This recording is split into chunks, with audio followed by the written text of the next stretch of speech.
Do worries affect our voice? I think you can guess the answer, but in this video I want to demonstrate this point by sharing a message from one of my followers and her way of dealing with her constant worries about her voice.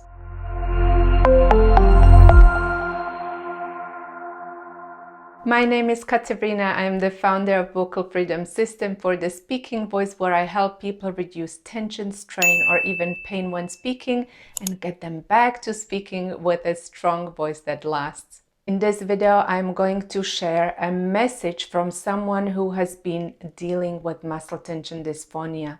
I thought that sometimes it's important to hear from other people's experiences, not just my tips. Here is a short excerpt.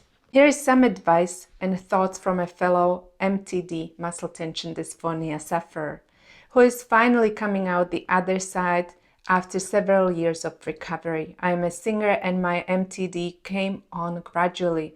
At first, my voice would occasionally get hoarse and fatigued, and over time it became more frequent. I believe this was caused by a combination of some bad vocal habits and overuse. I felt that something was wrong and I went to an ENT and got diagnosed with MTD. It was great to know that I wasn't just imagining the problem. Let me just quickly comment here. Many people with tension-related voice issues are told or think that their problem is just in their heads, and this cannot be further from the truth.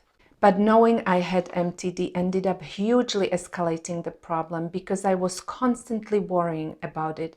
I saw 2 speech pathologists and did all the exercises they gave me.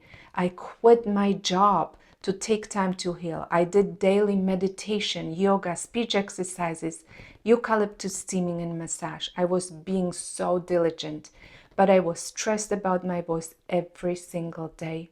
I felt like I didn't know how to talk properly anymore, let alone sing. My constant anxiety about my vocal health ended up being the main hurdle to recovery. Okay, another comment.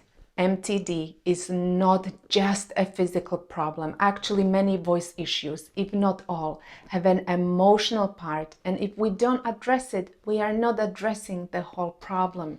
Now let's continue. In my case, I had to learn to let go of worry and perfectionism.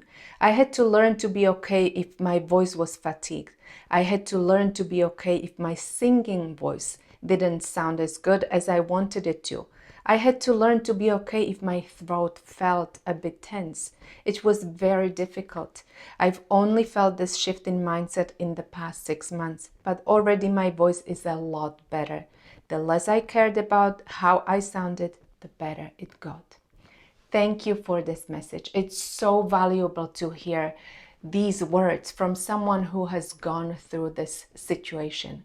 This message demonstrates how important acceptance is. Our relationship with our voice is a big part of the healing journey.